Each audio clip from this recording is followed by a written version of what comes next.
오늘 말씀은 잘 수 있는 믿음이라는 제목으로 나누고자 합니다. 사도행전 12장은 요한의 형제 야고보 사도가 헤롯에 의해서 순교하는 이야기로 시작되고 있습니다. 야고보가 죽자 유대인들이 좋아하는 것을 본 헤롯은 이번에는 베드로를 잡아 죽이려 했습니다. 유대인의 지지를 얻는데 참 좋은 기회다 싶었던 것입니다. 그런데 하필이면 유대인들이 금기시하는, 살인을 금기시하는 그 무교절 기간인지라 일단 감옥에 넣고 절기가 끝나는 날만 기다렸습니다. 그런데 헤롯은 이전에 베드로가 유대인들이 집어넣은 감옥에서 깜짝같이 사라진 그 일들을 아마 보고를 받은 것인지 이번에는 정말 철두철미하게 이 베드로를 지키는 모습을 볼 수 있습니다. 군인이 4명으로 구성된 조를 4개로 편성해서 그래서 총 16명이 교대로 지키겠습니다. 이것은 그때 당시 로마의 감옥 경비 시스템을 그대로 따라한 것으로 보여요. 그래서 보초병들이 약 3시간씩 교대로 지키게 했던 거죠. 그럼에도 이 2명이 감옥 안까지 들어와서 베드로를 양쪽에서 끼고 지키고 있었다라는 것은 일반적인 경우는 아니라고 합니다. 특별히 정말 중요한 제수일 때 그렇게까지 지킨다고 해요. 그리고 나머지 2명의 군인은 감옥 밖에서 지켰습니다. 거기다가 그 감옥에서 거리로 나가기 위해서는 최소한 3개의 문을 통과해야 했는데 성경에는 언급되지는 않았지만 헤롯이 로마를 너무나도 잘 알고 친숙했기 때문에 그것을 감안하면 아마도 당시 로마 군대의 감옥 경비 시스템처럼 나가는 문마다 보초병이 지키고 있었을 것입니다. 이런 상황으로 볼 때에 베드로가 감옥에서 빠져나오긴다는 것은 거의 불가능해 보이죠. 드디어 내일이면 베드로가 처형당할 위기에 놓이자 이 밖에 있는 교회는 이 베드로를 위해서 정말 밤새도록 간절히 기도했습니다. 아마도 지금처럼 한 곳에 다 모여서 기도하지는 않았을 거예요.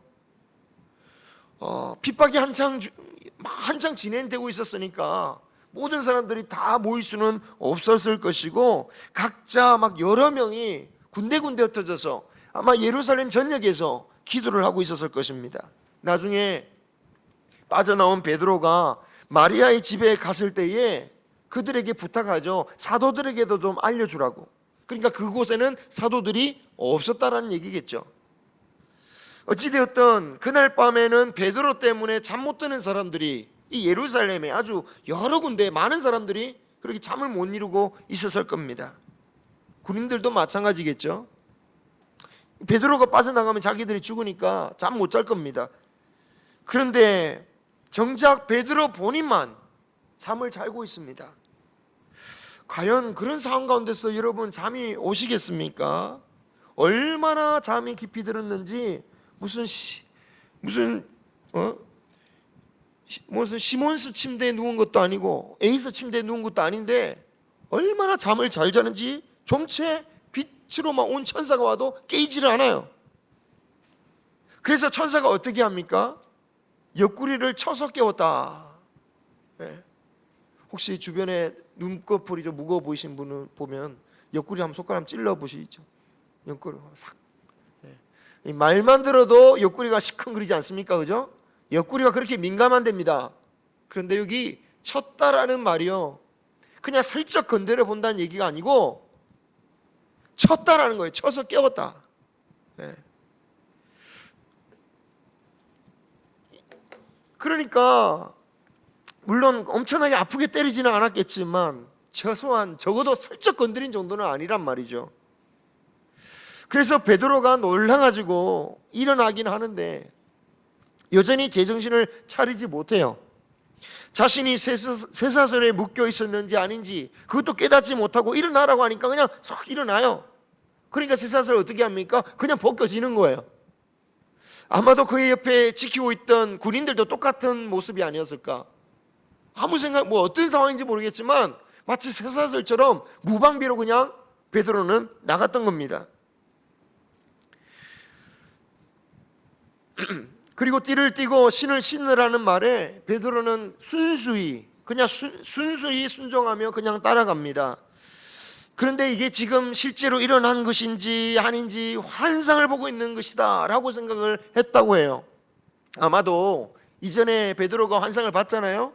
이 기도 중에 환상을 통해서 저 조시는 분 있네요. 옆구리 좀 찔러주세요.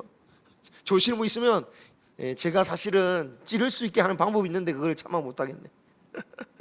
네, 지금 이 상태란 말이죠. 베드로가 지금 옆구리를 찌르려고 했는데도 비몽사몽 지금 내가 침대에 누워서 설교를 듣고 있는 건지 아니면 교회 와서 예배를 듣고 있는지 비몽사몽 베드로가 그 상황 가운데 있다라는 거죠.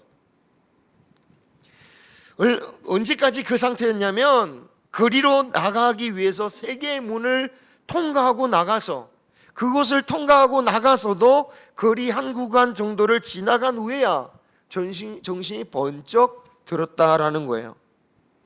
도대체 베드로는 얼마나 피곤했길래 그렇게 깊이 잠이 들었을까요? 그런데 여러분, 너무 피곤하면 오히려 잠이 안 온다고 하죠. 그죠? 이건 과학적으로도 어느 정도 신빙성이 있다고 합니다. 극도로 사람이 피곤해지면 몸이 이거 비상 상황이다, 비상이다 그래가지고 정신을 막 깨우는 거예요. 그래서 심박수와 체온을 올리고 뇌를 각성시킨다라고 해요. 그래서 너무 피곤해도 잠을 못 이룬다고 합니다. 여러분, 그런 이유라면 왜 베드로가 잘 수 있었는지를 어느 정도 추측할 수 있는 겁니다. 지금의 상황을 지금 베드로가 어떻게 인식하고 있다라는 거예요? 위기 상황으로 보지 않고 있다. 두려움과 염려가 그럼 과연 없었는가?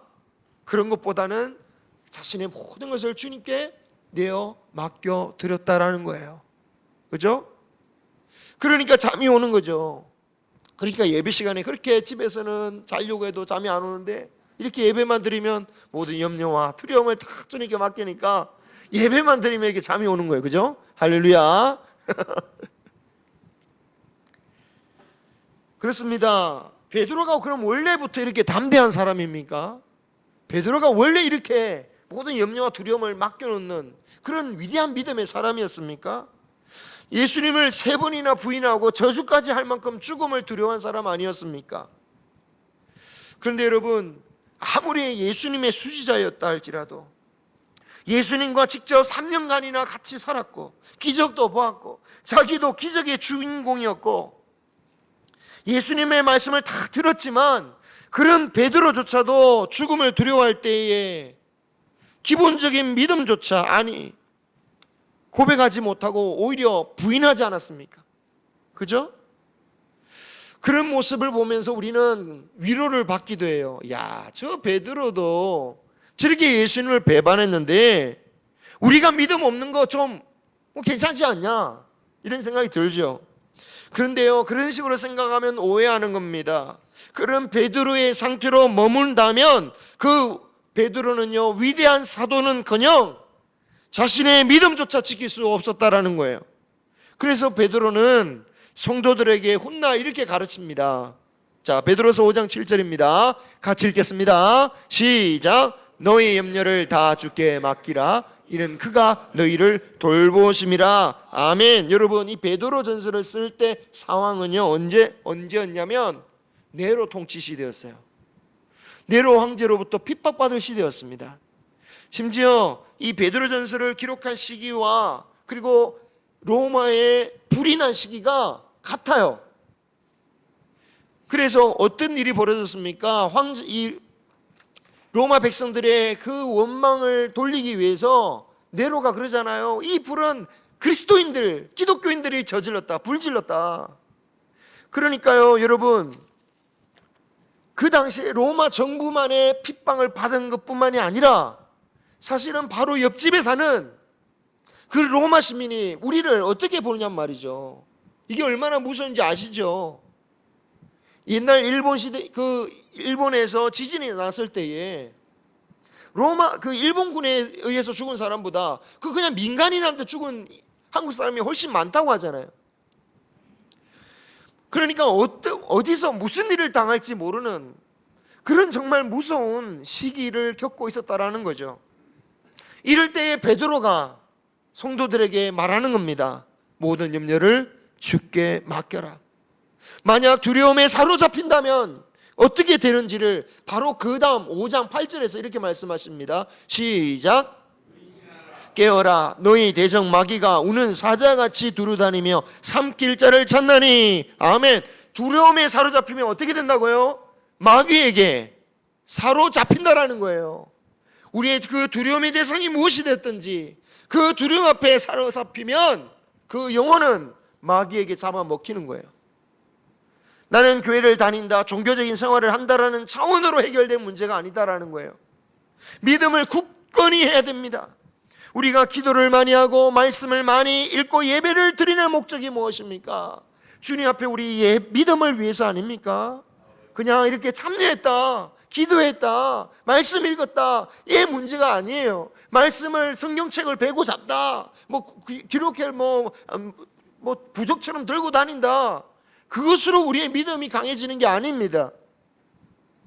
여러분, 예수님을 그렇게 따라다니면서 말씀을 듣고 체험을 내고 심지어 귀신까지 쫓아냈던 가룟 유다가 어떻게, 그 마지막에 어떻게 됐습니까? 그냥 참여하는 것만으로 저절로 믿음이 생길 것으로 생각하는 거 오해입니다. 그래서 베드로는 9절에 이렇게 권고합니다. 시작. 너희는 믿음을 굳건하게 하여 그를 대적하라. 이는 세상에 있는 너희 형제들도 동일한 고난을 당하는 줄을 알미라. 아멘. 아멘. 대적하라는 거예요. 그냥 가만히 그냥 두려움에 아이고 두렵다, 아이고 죽겠네, 이것이 아니라 대적하라는 거예요. 예수 이름으로 대적하시기를 바랍니다. 여러분, 그렇게 겁을 냈던 베드로가 오늘 감옥에서 잠을 잘 수 있었던 믿음으로 자라기까지 그런 은혜가 우리에게 있기를 소망합니다. 그럼 그가 잠들 수 있을 만큼의 믿음이란 게 뭘까요? 지난번처럼 하나님께서 이번에도 감옥에서 반드시 건져내어 주실 것이다, 그런 믿음이었을까요? 오늘 본문은 그런 믿음을 가져야 한다는 말씀처럼 해석되기도 합니다. 왜냐하면 감옥에서 베드로가 나왔을 때의 성도들의 반응을 보면 그렇게 적용할 수도 있어요. 정신을 차린 베드로가 마가의 어머니 그 마리아의 집으로 갑니다. 그곳은 성령이 임하시기 전에 그 제자들이 모여서 기도했던 그 장소 아닙니까? 아마도 마가의 다락방이라고 불려졌던 그 집이란 거예요. 그러니 이곳에 성도들이 있겠구나 라고 생각했던 것 같아요. 아니다 다를까 성도들이 그곳에서 기도하고 있었습니다. 당연히 베드로를 위해서 기도했겠죠. 앞서 주신 말씀처럼 베드로가 그 집을 도착해서 문을 두드렸습니다. 그때에 로데라는 여자아이가 나오는데, 이 여자아이라는 말이 여종이라는 말이기도 해요. 그래서 그 아이가, 그 어린 여종이 왔는데 그 어린 여종도 베드로를 위해서 기도한 사람인 것 같아요. 왜냐? 베드로의 음성만 듣고도 베드로인 줄 알고 기뻐가지고 막 문도 못 열고 다시 돌아가잖아요. 그만큼 베드로를 생각했고 베드로를 위해서 기도했더니 베드로의 음성만 듣고도 베드로가 돌아왔다고 들어가는 거 아닙니까? 그렇죠? 이 여종이 그렇게 기도했으면, 그 어린 여종이 그렇게 기도했으면 그곳에 모여있던 성도들이 얼마나 간절히 기도했겠냔 말이죠. 그렇죠? 그런데 문제는 그렇게 들어가서 베드로가 우리 문 앞에 서 있다라고 했더니 뭐라고 합니까? 네가 미쳤구나, 네가 미쳤다라고 그래요. 말이 되냐고. 여종이 답답해가지고 아니라고, 베드로가 와 있다고. 그러니까 뭐라고 하냐면 더 황당한 얘기를 합니다. 그러면 베드로의 천사가 왔나 보다. 이게 얼마나 어이없냐면, 여러분, 그렇게 간절하게 기도했던 성도들이 베드로가 지금 빠져나오는 것보다 천사가 오는 게 더 현실적이라고 생각한 거예요. 베드로가 오는 것보다 천사가 자기 문 앞에 오는 것을 더 현실적으로 생각했다라는 거죠. 베드로를 위해서 기도했다면 왜 그렇게 반응했을까요? 자, 그래서 이 말씀을 보니까 정말 기도할 때 믿음으로 기도해야 된다, 나올 줄 알고 믿고 기도해야 된다 라는 해석을, 그런 적용을 할 수 있는 거죠. 그런데 여러분, 만약에 이 해석의 기준으로 보면 성도들이 간절히 기도했다고 하지만 지금 이 성도들은 제대로 기도한 겁니까? 제대로 기도한 게 아닌 거죠. 그죠? 그런데 그들의 믿음 없는 기도에도 불구하고 베드로가 나온 것은 도대체 우리가 어떻게 생각해야 되냐 말이죠. 그죠? 그리고 무엇보다도 오늘 이 베드로가 잡히기 직전에 어떤 일이 벌어졌냐 말이죠. 야고보 사도가 순교를 당한 거, 이걸 어떻게 바라봐야 된다는 겁니까? 기도를 안 해서 야고보 사도는 순교를 한 겁니까? 야고보 사도 역시 베드로 못지않은 주님의 제자였습니다. 베드로와 요한과 함께 예수님의 가장 중요한 순간마다 동행했던 그 3명 중에 한 명이었어요. 초대 교회의 지도자 중에 중요한 지도자 중에 한 명이었고요. 그리고 스데반의 집사님의 순교도 있었고, 교회의 대대적인 핍박으로 인해서 이미 바울에 의해서 많은 사람들이 잡혀가기도 했죠. 그리고 나중에 결국 베드로는 어떻게 됐습니까? 베드로도 순교하잖아요. 그죠? 그때는 기도를 안 해서 그럼 순교를 당한 것이겠습니까? 그러므로 오늘 말씀을 정말 응답을 받으려면 주신 줄 믿고 기도해야지 응답 받는다라는 식으로 말씀을 받는 것은 좀 본문의 중심과는 좀 거리가 있는 말씀이라고 볼 수가 있겠죠. 게다가 이때는 이미 사도들이 고난과 순교에 대해서 어떻게 생각하고 있습니까?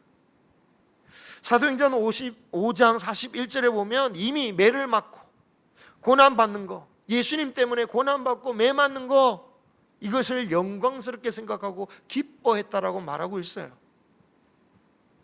우리가 기도할 때 당연히 믿음으로 기도해야 하는 것은 마땅한 겁니다. 주님께서도 그렇게 가르치셨습니다. 같이 한번 읽어보겠습니다. 시작. 이르시되 너희 믿음이 작은 까닭이니라. 진실로 너희에게 이르노니 만일 너희에게 믿음이 겨자씨 하나만큼만 있어도 이 산을 여기서 저기로 옮겨지라 하면 옮겨질 것이요 또 너희가 못할 것이 없으리라. 아멘. 그래서 오늘 말씀을 보면서도 반드시 하나님께서 이루어 주실 것이라고 믿고 기도해야 된다. 이것이 꼭 그렇게 말씀할 수 있는 거죠. 그런데 여러분, 주님은요, 우리에게 하나님의 응답이란 것이 우리의 바람과 얼마든지 다를 수 있다는 것을 겟세마네 기도를 통해서 보여주셨습니다. 우리의 기도대로 행해 주실 때도 있지만 오늘 말씀처럼 때로는 우리가 생각하는 것 그 이상으로, 우리가 상상한 그 이상으로 베푸실 때도 있고, 때로는 우리가 받아들이기 힘든 경우로 역사하실 때도 있어요. 이것을 우리는 이사야 선지자는 이렇게 말합니다. 같이 읽겠습니다. 시작. 이는 내 생각이 너희의 생각과 다르며 내 길은 너희의 길과 다름이니라. 여호와의 말씀이니라. 아멘. 왜 다를 수밖에 없을까요? 왜 다를 수밖에 없을까요? 그에 대해서 이렇게 말씀하십니다. 시작. 이는 하늘이 땅보다 높음 같이 내 길은 너희의 길보다 높으며 내 생각은 너희의 생각보다 높음이니라. 아멘. 하나님의 뜻이 더 높기 때문에 다를 수밖에 없다라는 거죠. 우리가 믿음의 기도라는 것이 반드시 내 뜻대로만 이루어진다라고 생각하기보다는 우리가 기도하면서 이루어 주신다라고 믿으면서도 하나님은 우리를 위해서 가장 선한 길로 응답하시고 인도하신다라는 것을 믿는 기도가 참 믿음의 기도다라는 거죠. 그렇기 때문에 우리 하나님은 얼마든지 우리가 기도한 것과 다르게 역사하실 수 있다는 것을 알고 받아들여야 됩니다. 하나님이 나를 사랑하신다는 것을 믿으십니까? 하나님은 전능하신 분인 걸 믿으십니까? 그리하면 우리가 기도할 때에, 하나님께 간구하며 기도할 때에 하나님은 가장 좋은 길로 우리를 인도하신다는 것을 믿으시기를 바랍니다. 우리를 향한 하나님의 계획이 완전하심을 믿으시기 바랍니다. 하나님께서 우리에게 어떤 길로 인도하시든지 그 인도대로 갈 준비가 되었기를 소망합니다. 종교적인 열심이 자칫 내 중심이 되어서는 안 됩니다. 내가 열심히 기도했으니까 내 기도대로, 내 뜻대로 되어야만 제대로 된 믿음을 가진 것이라고 생각하는 것을 조심해야 합니다.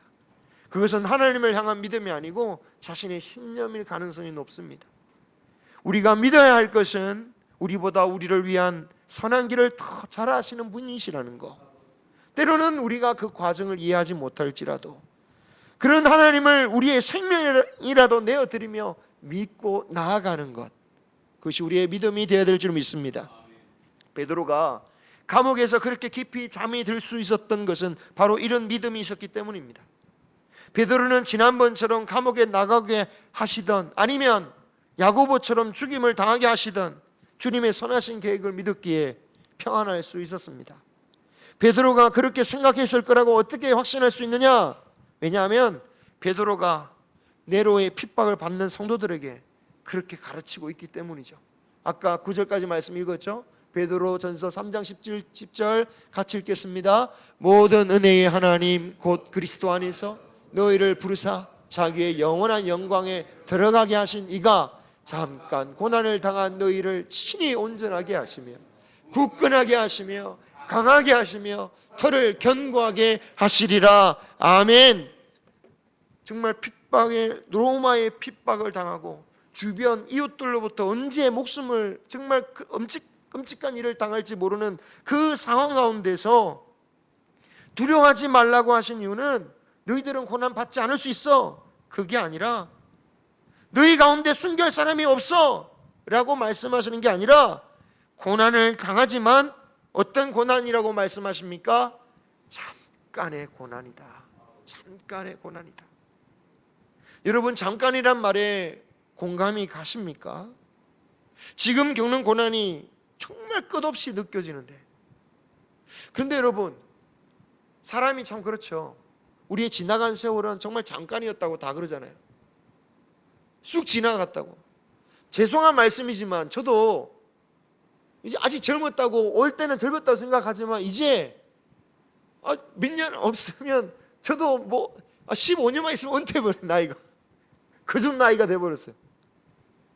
그리고 또 조금만 있으면 또 여러분, 우리 어르신들 나이가 금방 될 것 같다는 생각이 막 드는 거예요.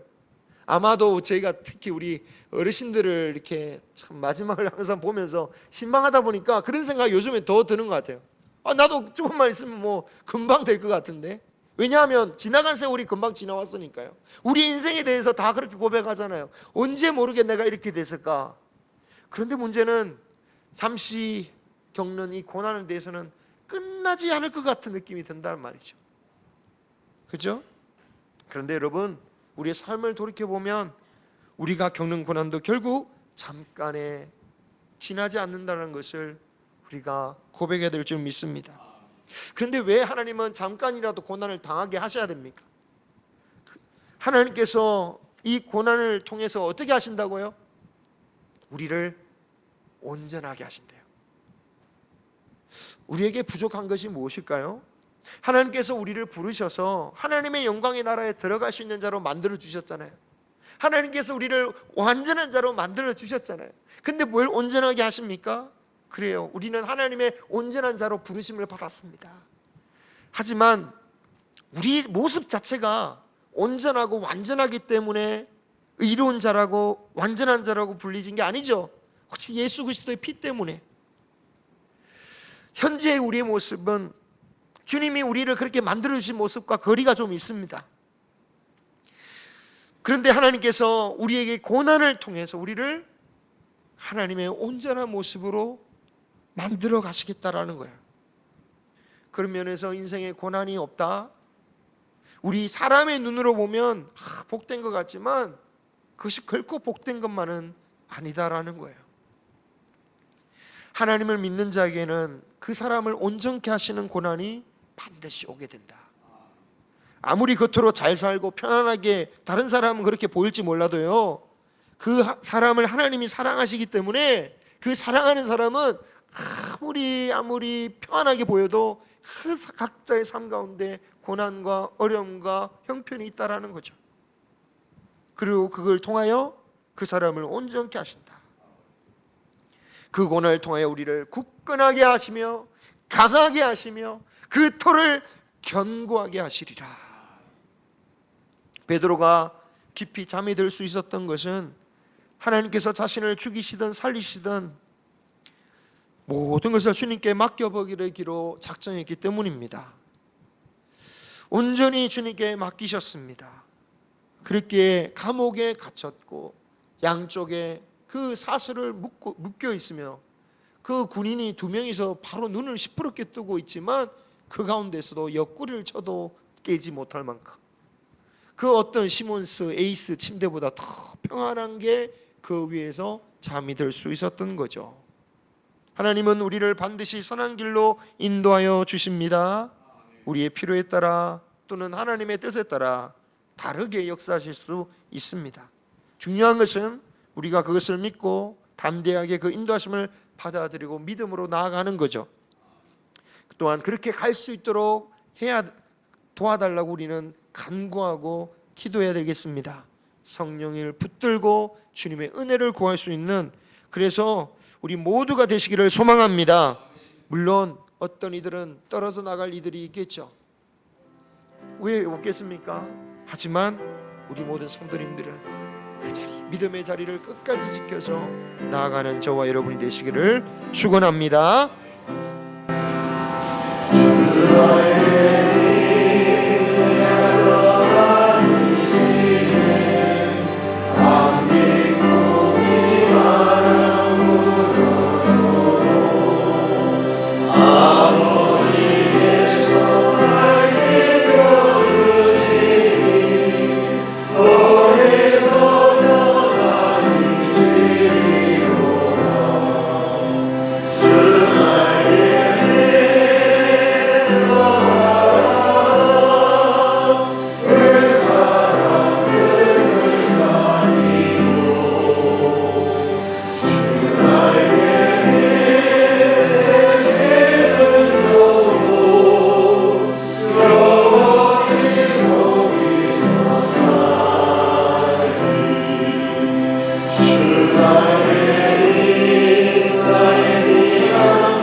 그 사랑을